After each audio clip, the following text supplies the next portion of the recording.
Okay, sorry about that. Everything went crazy. My phone started going off, sirens going off. I'm like, oh my God, are the Russians coming or something? But no, it turns out it was some kind of test. They did an 11 a.m. test here. Every now and then they do that.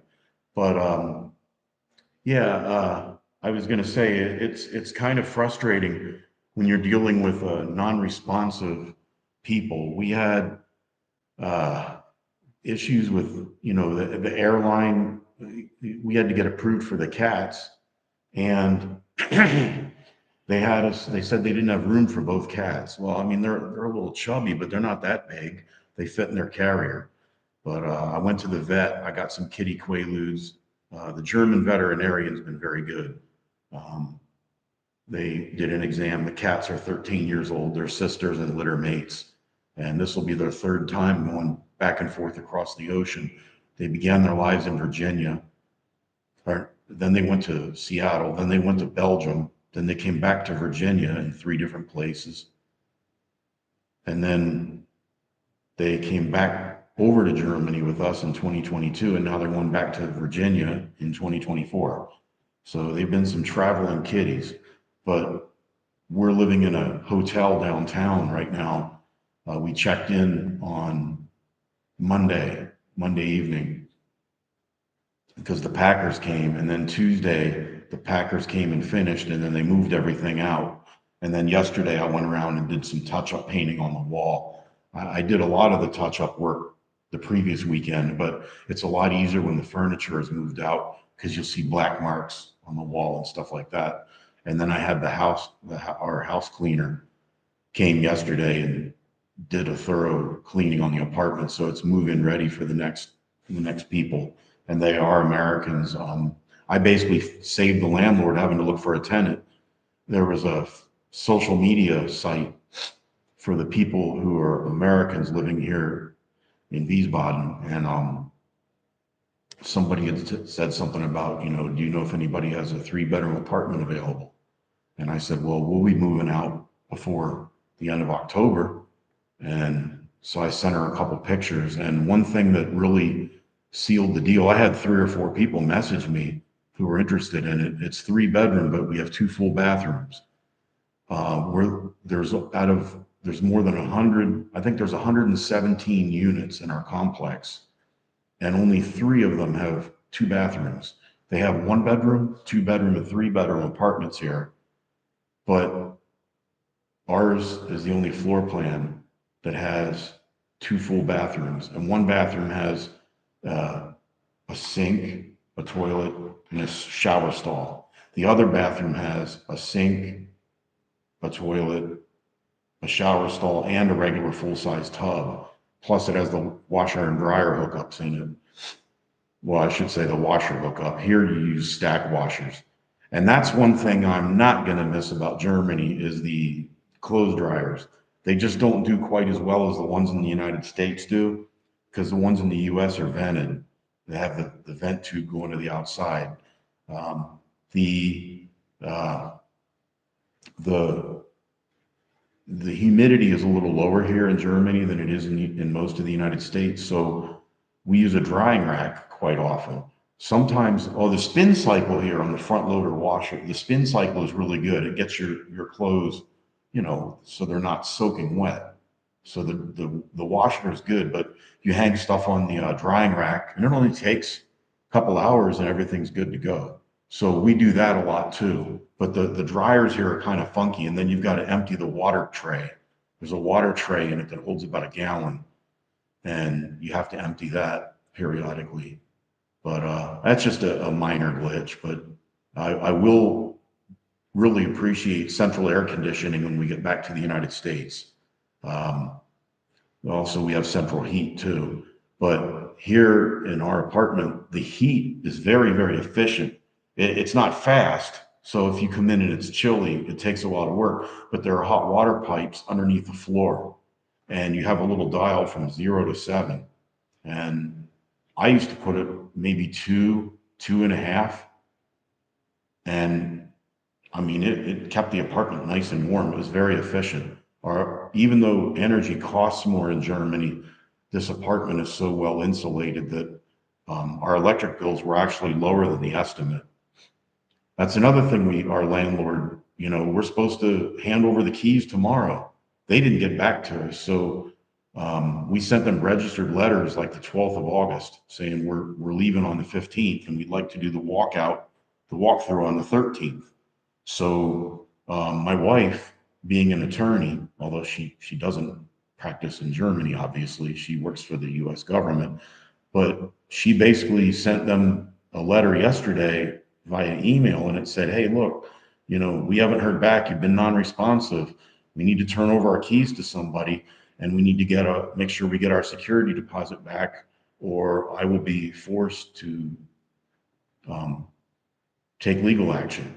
So kind of, and not in a threatening way, but just let them know she means the business. But these people are a bunch of clowns. I mean, I'm not going to say the name of the company, but good Lord. And apparently my neighbors have the same problem. My German neighbors have the same problem with them. They have something broken. They call, they're never there. But if you wouldn't pay your rent for some reason, I'm sure they would pay attention to it.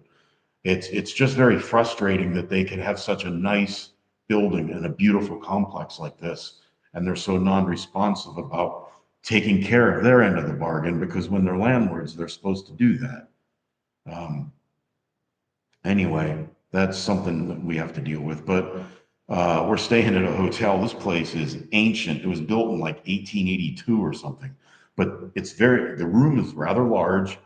It's pretty nice, but there's no refrigerator and there's no ice machine in the building at all. So you can't even get ice cubes for your drink or something. So what I've been doing is making ice here at the apartment and taking it over in a big insulated bag, and that kind of gets us through the night a little bit if we want to have some cold drinks or something. But after today, won't be able to do that.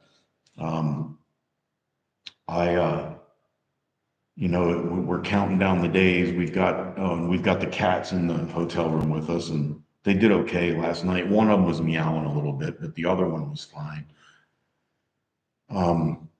We have to take our car. We have to get whatever we need done this weekend, and then I'm going to take the car and hopefully the weather cooperates. I'm going to wash and vacuum it on Saturday, and then Monday morning we have to take it and get it turned in for shipment back to the United States. So, and then we'll be on foot for a couple days or take a bus like everybody else does around here. It's just we won't be able to do anything at the base because the buses don't go on base. But we've got pretty much everything wrapped up. Turn the car in Monday, and then 3 days later we fly out. So then we'll be on the way back to the United States, and we're going to be staying in a extended stay hotel when we get back until our household goods arrive, and then we're having a house built. It's going to be ready probably mid-October, and it's going to take our household goods probably maybe late October. So we're kind of in a state of limbo, but I never want to move again. That was a nightmare. But and then the airlines, they had us on they wanted to put us on a different flight where I had one cat on one flight, my wife had the other cat on a later flight. And it was like, then they finally got back to her and they said, well, we can put you both on the later flight. Is that going to be okay? And she's like, oh, yeah, duh.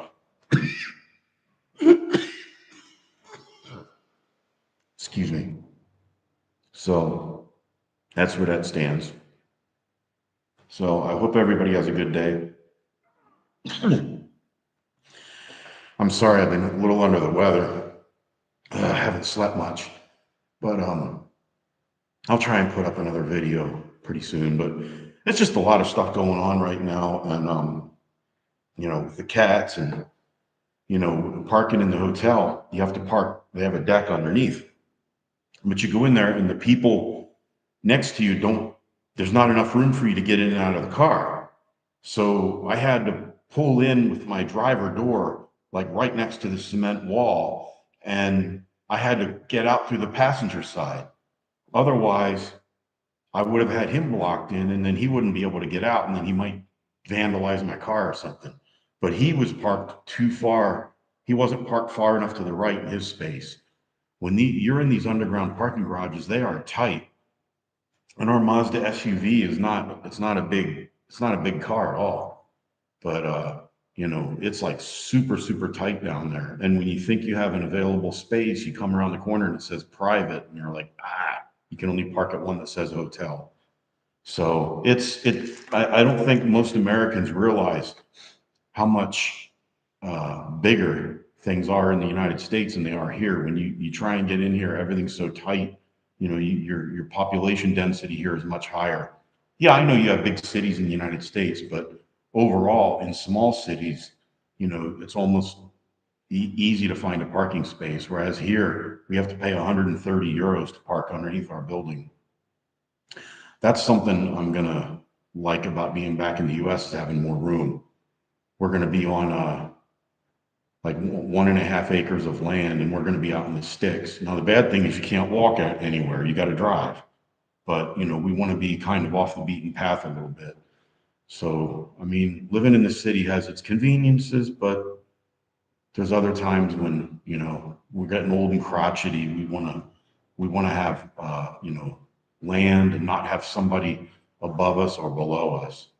But I guess I'm gonna end the stream now. I've rambled on enough. I just haven't put anything up for a while, so I had a little bit of excess energy. I'm stuck here at the empty apartment all day until the people come from the American government.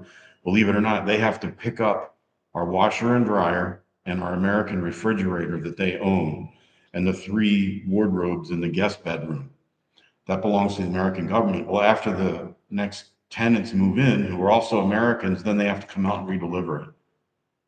Efficiency, but what are you going to do? Rules are rules, and I understand why they have to do it, but nevertheless, it is what it is. So I'm going to sign off and say, schönen Nachmittag. Oh, well, it's not afternoon yet.